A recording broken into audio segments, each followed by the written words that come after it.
मैं Ashok Kumar Yadav, the mathematic analysis में आपका क्या है स्वागत है। ठीक है, हम बात करने वाले हैं इस टॉपिक के बारे में जिसका हमने पहले अध्ययन कर लिया गया है, यानी गामा फ्लो। उसका हमने अध्ययन कर लिया, ठीक है। उसके कुछ क्वेश्चन भी कर लिए हैं, ठीक है। और बाकी क्वेश्चन है जो मैं आपको प्रोवाइड करा दूंगा, ठीक है। ठीक है, इस वीडियो के लास्ट में आपको मिल जाएंगे कि मतलब उस टॉपिक गामा फंक्शन के क्या क्या मोस्ट क्वेश्चन लेने वाले हैं, वो वहाँ पर मिल जाए। अब देखो, आज हम फलन बात करते हैं किसकी, बीटा फलन। बीटा फलन क्या है, ठीक है। बीटा फलन क्या है उसके बारे में हम चर्चा करें। बीटा फलन जो फलन होता है कि कोई भी हमारे पास फलन है जिसके m और n के धन मानों के लिए समाकलन ही क्या कहलाता है, बीटा फलन कहलाता है। तो समाकलन किस प्रकार का है, यानी बीटा फलन हम उसको कहेंगे, उसका समाकलन होगा कहाँ से, 0 to 1 लिमिट के साथ में x की पावर स्मॉल m -1 और 1 माइनस x की पावर n -1 dx। यानी ये समाकलन जिस फलन का हो रहा है वह कहला रहा है बीटा फलन कहला रहा है, ठीक है। अब देखो, ये हमारे पास कोई बीटा फलन है, उसको सोल्व करने का तरीका। अब देखो, हमने गामा फलन का अध्ययन कर लिया है, तो उसमें बीटा और बीटा फलन तथा गामा फलन में एक क्या होता है, संबंध होता है।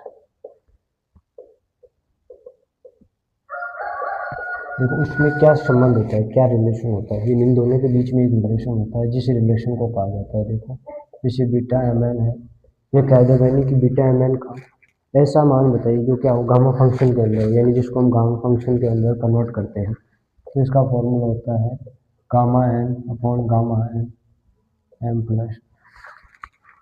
ये आपके पास क्या है, जब आपके पास बीटा फलन और गामा फलन के बीच में एक संबंध है, ठीक है, रिलेशन है दोनों के बीच में, तो यहाँ से एक फॉर्मूला आपके पास ये बन गया है कि beta m n equals to gamma n upon gamma m plus n हो गया, ठीक है।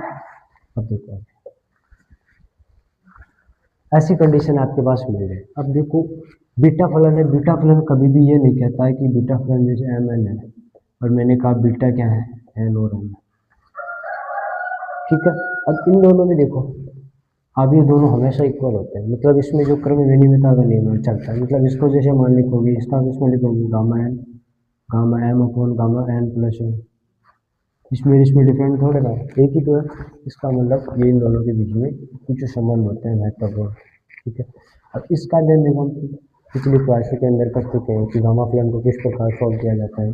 जैसे कि गामा एम है, वहाँ पर कोई संख्या होगी उसको किस प्रकार सॉल्व किया जाएगा। अब संख्या भी दो प्रकार की होती है, एक तो होती है साधारण संख्या दे दी और एक दे दी 1/2 में, ठीक है, या फिर एक दे दें हमको 3/2 5/2।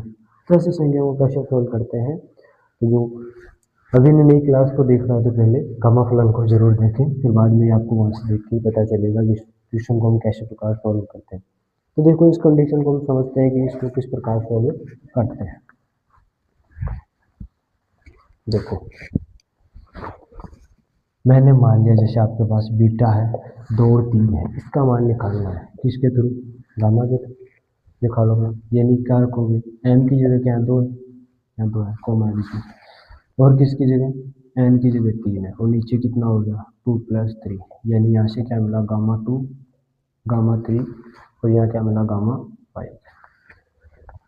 अब ये फॉर्मूला कैसे याद करते हैं, सबको पता है कि जब आपके पास गामा है यानी एन क्या हो, जब नेचुरल नंबर हो प्राकृतिक संख्या हो, वहाँ पर फॉर्मूला क्या बनाता है इसको, एन -1 का फैक्टोरियल।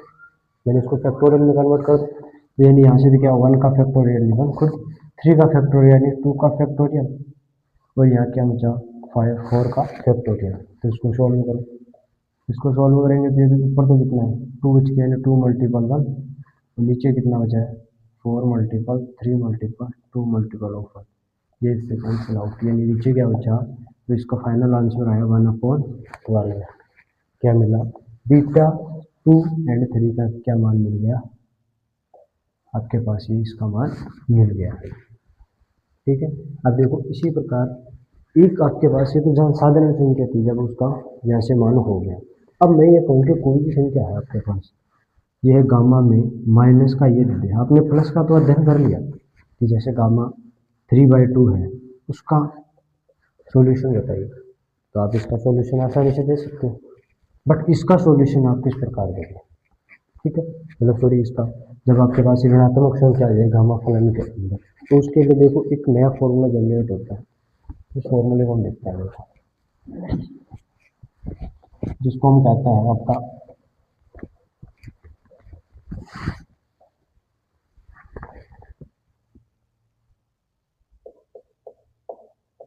ये होता है ऑयलर फलनिक समीकरण, यानी फलनिक फंक्शन या ले लो, फलन ले लो, फिर कोई ना कोई एक समीकरण उसको होता है, वो होता है यह कहता है आपका कि आपके पास ऐसी संख्या है, यानी गामा एन और गामा 1 - n हो, उसको हम डायरेक्ट लिखते हैं पाई बटा साइन एन पाई, हम उसको क्या लिखते हैं ऐसा। और जो हमारे पास यहाँ पर जो एन आ रहा है, ये एन ये कहता है कि ये इस एन का मान क्या होना चाहिए, केवल और केवल जीरो और एक के बीच में होना चाहिए, ना तो जीरो होगा ना वन होगा, क्योंकि वन होते ही साइन पाई का मान जीरो हो रहा है, इसका मतलब क्या फलन हो जाएगा परिभाषित, इसलिए वहाँ पर एन का मान क्या होगा। अब मैंने कहा पिछले क्वेश्चन के अंदर आपको कि ये लो -3/2 है, इसको सोल्व करो, ठीक है। अब इसको सोल्व करने के लिए हमने गामा फंक्शन तो पढ़ लिया कि गामा फलन है, उसको हम यदि अब आपके पास ऐसी कोई संख्या है तो सबसे पहले उसको किसमें लिखो, n+1 में, और फिर हम आसानी से क्या कर सकते थे, उनका सॉल्यूशन निकाल सकते हैं। बट इसका देखो सेम कंडीशन, यानी ऑयलर का जो फलनिक समीकरण है उससे देखते हैं आपका, यहाँ रखो आप n की जगह जो संख्या दे रखी है वो रख दो, यानी यहाँ से क्या मिला माइनस का 3/2, और यहाँ देखो 1 में से क्या रखाना 3/2, लेकिन यहाँ पहले से नेगेटिव है, या नेगेटिव आते पॉजिटिव, यानी 1 में 3/2 जोड़ते ये क्या मिल जाएगा 5/2, इक्वल्स टू क्या आ गया। अब ऊपर देखो, ये ऊपर तो पाई है, नीचे रखो, नीचे इधर भी मान रखना है साइन, एन की जगह क्या रख रहे हैं माइनस का 3/2, इसका मतलब यहाँ से क्या हो गया 3π/2 हो गया, माइनस का 3π/2, ठीक है। अब देखो जिसको मान नहीं निकालना था उसके लिए आगे आपको बात बता, साइन का ग्राफ सबको याद है, ये आपके पास साइन का ग्राफ चल रहा है, ठीक है, यानी यहाँ ही देखो, यहाँ जीरो है, यहाँ क्या होता है पाई, ये पाई पर जीरो होता है, ठीक है, फिर ऐसे ही ऊपर आगे चलता रहता है। अब हमें मान देखो किसका निकालना, माइनस का 3π/2, ये क्या होता है आपका π/2, मतलब यहाँ पर जो बिंदु आ रहा है वो होता है π/2, यहाँ पर आता है वो 3π/2, यानी ये नेगेटिव में आ रहा है, इधर पॉजिटिव की संख्या है आपके पास, ठीक है। अब देखो यहाँ से इसका मान क्या आ रहा है, ये देखो माइनस का 3/2, यानी यहाँ पर मान क्या आ रहा है वाई आ रहा है, ऊपर जा रहा है पॉजिटिव आ रहा है, इसका मतलब यहाँ मान क्या रखोगे, यहाँ साइन 3π/2 का मान क्या होगा +1, ठीक है भाई, +1 हो गया, ऊपर जाते हुए ये वो नेगेटिव भी हो जाएगा ऊपर, इसका मतलब साइन का ग्राफ ऊपर, तो यहाँ कितना हो रहा है इसका मान 1 हो गया, तो 1 होते ये पाई हो गया, तो यहाँ से क्या मान मिला माइनस का 3/2 गामा 5/2 इक्वल्स टू, यहाँ क्या बन गया पाई। अब इसको सॉल्व करो, तो ये तो हमको चाहिए माइनस का, यहाँ तो क्या बचा है 3/2, इसका तो मान निकालना ही है। अब देखो इधर ये गया पाई, इधर आते हैं गामा 5/2, ठीक है। अब इसको सॉल्व करो, आपको तरीका पता है, अब डायरेक्ट करते हैं, कम तो करना नहीं, ये लिया क्या होगा 3/2 1/2 और √π, और हमने सीधा कर दिया, क्योंकि जिसको पहले क्लास देखी हुई है वो तो कर देगा आसानी से, तो पहले क्लास देख लीजिएगा कि गामा फंक्शन को किस प्रकार सॉल्व किया जाता है जब आपके पास यहाँ पर इक्वेशन क्या होगा, ठीक है।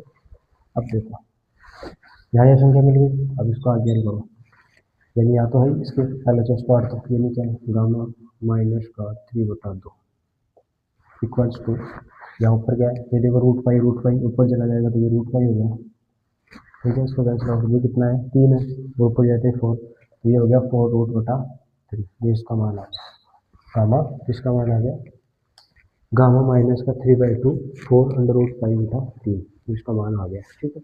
तो ऐसे क्वेश्चन के लिए ऑयलर फलनिक फंक्शन है, जो समीकरण है वो क्या है, इन क्वेश्चनों के लिए इजी पड़ता है, ठीक है। और बाकी जो ये क्लास या शिक्षा आप देखते रहना कि गामा फंक्शन को किस प्रकार सॉल्व करते हैं, तो गामा फंक्शन की क्लास आपको प्रोवाइड करा रखी, ठीक है।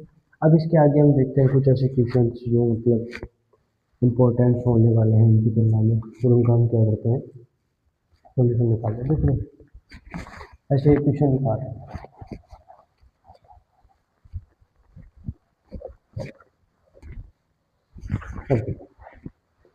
हमने पढ़ा था एक होता है आपका गामा 1/2 और एक हमने पढ़ा था गामा 1/2।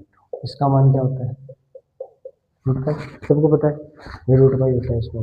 अब देखो इसको सॉल्व करते हैं, सेम कंडीशन में रखो आप यहाँ पर मान क्या रखोगे, n बराबर -1/2 रखने पर रखो इसमें, रखो यहाँ पर तो n बराबर क्या रखेंगे -1/2, ठीक है।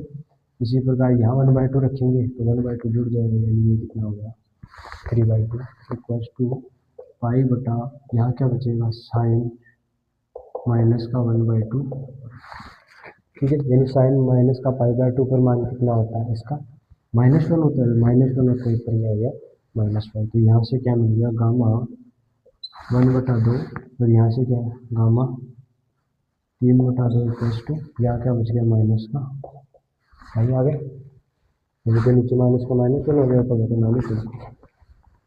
अब देखो हमें तो इसका मान चाहिए माइनस का 1/2, इसका मान रखोगे या माइनस का पाई पहले से अपॉइंट में आ जाएगा गामा 3/2, ठीक है। अब रखो मान माइनस का 1/2 हो गया, ठीक है। तो यही कर लेते हैं इसको सोल्व करना, यानी गामा माइनस का 1/2, ठीक है।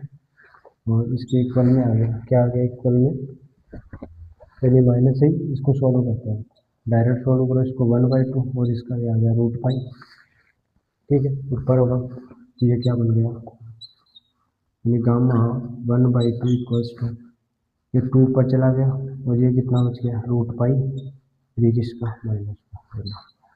अब क्लास क्वेश्चन का क्या आ गया सॉल्यूशन आ गया है, ठीक है। और ऐसे क्वेश्चन तो हम करते हैं अगली क्लास के अंदर कि मतलब आगे और ऐसे क्वेश्चन लाते हैं जो मोस्ट एग्जाम के लिए मोस्ट रहते हैं, ठीक है। टफ लाइन के कुछ क्वेश्चन है हम उसको सॉल्व करते हैं। देखो पहला क्वेश्चन क्या जा रहा है, लेते हैं पहला क्वेश्चन, क्वेश्चन नंबर फर्स्ट। इसके क्वेश्चन हल करते हैं। 0 to 1 है, x की पावर 4 है, 1 माइनस x की पावर 3 ये क्वेश्चन है। अब इसको सॉल्व करते हैं बीटा फलन। हमारे पास देखो बीटा फलन है, बीटा एम है, उसका जनरल फॉर्मूला क्या है 0 to 1 x की पावर इस 4 माइनस है और 1 माइनस x की पावर n माइनस 1, ये फॉर्मूला है। अब कंपेरिजन करो इसको इस फॉर्मूले से करो, देखें यहाँ से क्या मिल रहा है 0 to 1 x की पावर क्या कर दे इसको m-1 बनाना, इसका मतलब 5 में से 1 घटाए तभी 4 बन, ठीक है। तो ये का 1 माइनस x की पावर कितना आ गया 4 माइनस 1, पहले तो 3 बनेगा आपका, ठीक है। तो dx, तो अब इस कंडीशन से हम ये लिख सकते हैं कि जो बीटा की है बीटा पर में अनुसार क्या बना, यहाँ से बन गया बीटा, यहाँ कौन बैठा है m5 है और n कौन है 4 है, हो गया, ठीक है। अब इसको हम फॉर्मूला पता है हमको किसके द्वारा करते हैं गामा फंक्शन द्वारा, करो इसको क्या फॉर्मूला होगा, इसके गामा के रूप में बीटा mn का फॉर्मूला क्या होता है, तो gamma m upon gamma m, gamma m plus m, ये फॉर्मूला था।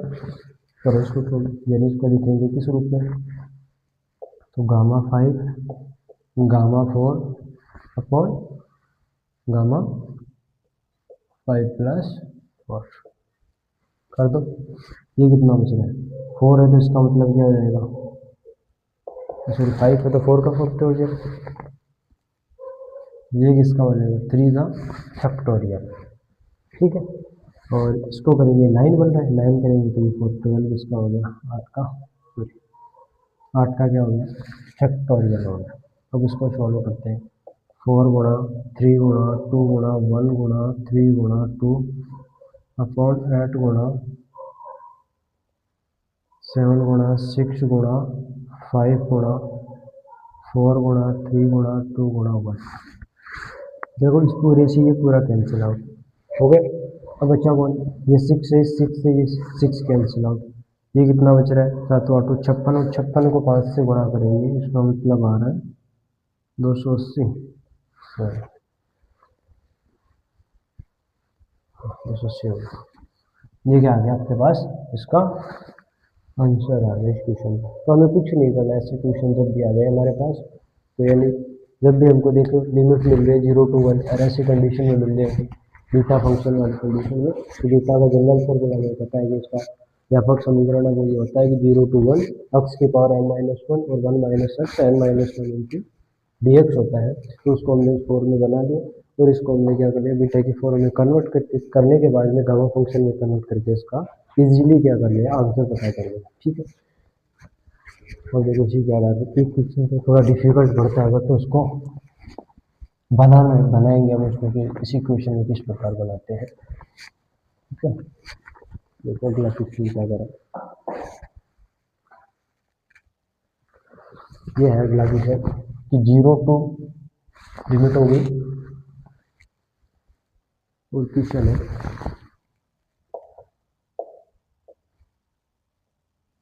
x माइनस 8 एक्स है, इसका क्यूब है 1/3 dx है।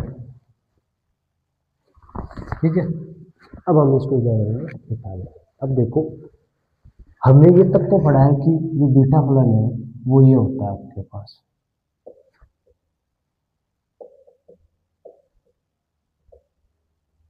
ये होता है, बट देखो यहाँ ना तो लिमिट है ना ऐसी कंडीशन है, तो इसलिए मतलब इस कंडीशन को हम ऐसा इजीली बनाते हैं। अब देखो यहाँ 1 माइनस एक्स कब हो सकता है, जब इसके पास कौन बैठा हो, 8 बैठा हो। ठीक है, तो इसका मतलब हम जो रखेंगे वो यही कर लेते हैं कि एक्स क्यूब की जगह हम 8 लेते हैं, तभी ये क्या आ सकता है बाहर 8 कॉमन आके ये 1 माइनस एक्स वाली टर्म्स बन सकती है, अन्यथा नहीं बनेगी। इसको बाहर बनाते हैं, यानी यहाँ से एक्स बराबर कितना होगा 2t की पावर 1/3, इधर जाएगा क्यूब है घटेगा 1, घनमूल हो जाएगा, घनमूल होगा ये बच गया। तो यहाँ से dx बराबर कितना आ गया, dx बराबर ये 2 हो गया, और इसका करेंगे तो t का करेंगे तो t बराबर माइनस का 2/3, और t का करेंगे तो dt।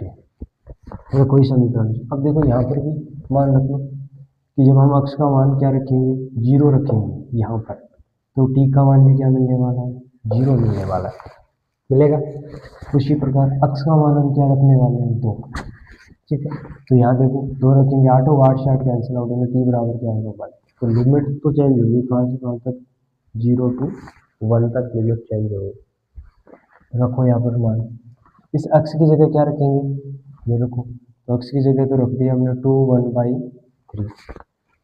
ठीक है, अब देखो अंदर है 8 माइनस इस x क्यूब की जगह क्या रखना है 8t रखना है, तो इसका 1/3, और dx की जगह क्या रखें 2t माइनस का 2/3 dt। ये हमने पूरे समीकरण के अंदर रख दिया। अब देखो इसको सॉल्व करो, 0 to 1 2 2 4, ये बाहर आ गया। ठीक है, अब देखो अंदर ये कितना है t की पावर 1/3 है, और ये कितना है माइनस का 2/3 है, तो यह देखो 1/3 और माइनस का 2/3, तो यहाँ से क्या मिल रहा है,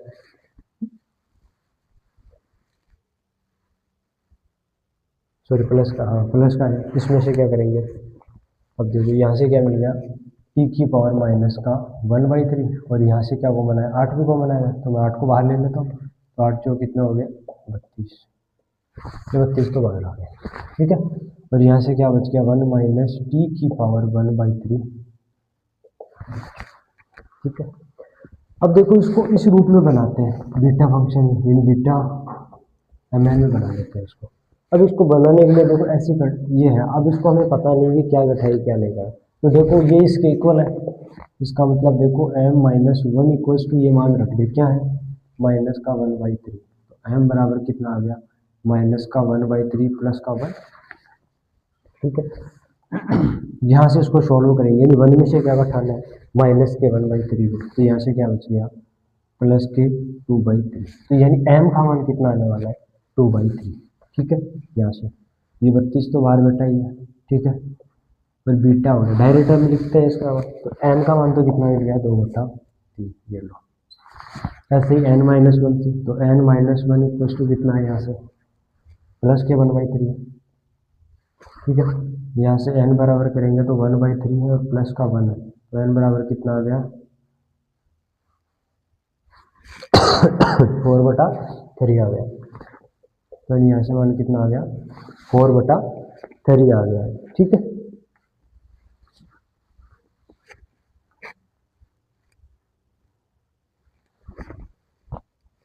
ये भी तो था वैसे ही एक रखो 1/3 और थोड़ी ना कुछ रह रहा है।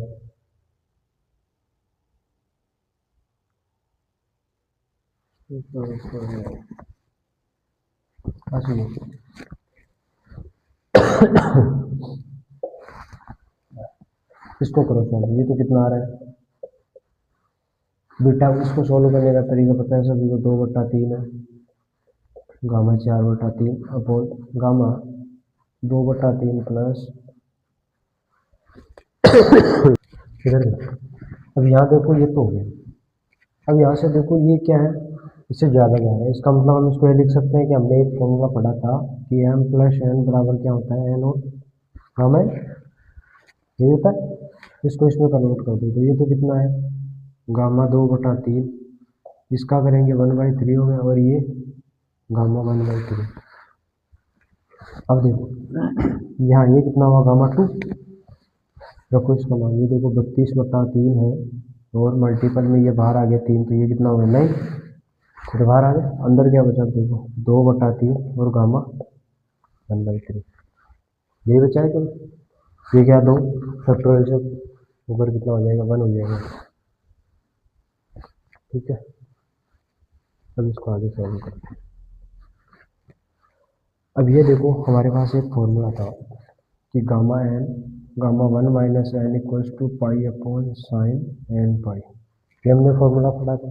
ये क्या है ओइलर फर्निक समीकरण है इसका। तो इस कंडीशन से देखो मिल रही है कंडीशन, तो रख दो मान 32/9, ये क्या आ रहा है पाई बटा साइन 1/3 पाई, ठीक है। n का मान क्या है ऐसे 1/3 है। रखो इसको सॉल्यूशन करो, 32/9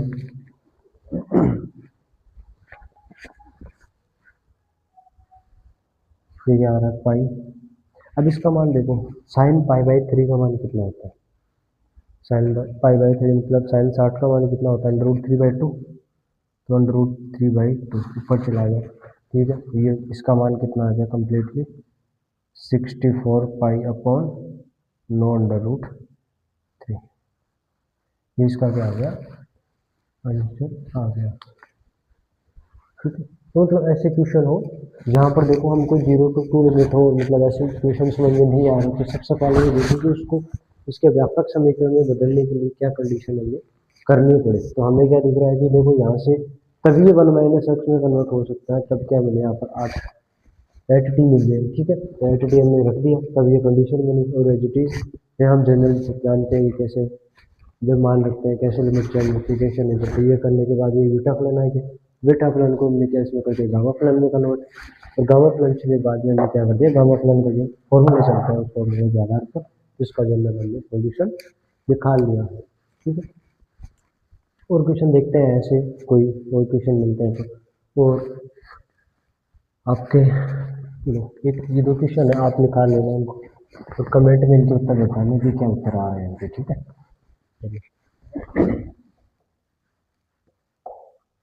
गामा 7/2 यानी पहला तो आपके पास ये है, दूसरा क्वेश्चन ये है, और समीकरण ले लेते हैं 0 to 1 x की पावर 7 है और 1 - x की पावर भी 7 dx है। इसका मान आप इन तीनों मान क्वेश्चनों का क्या बताना आप कमेंट बॉक्स में उत्तर इनका हल करके बताना, और आपको मतलब जो बाकी अदर्स क्वेश्चन है वो आपको वीडियो के अंत में प्रोवाइड करा दिए जाएंगे, ठीक है।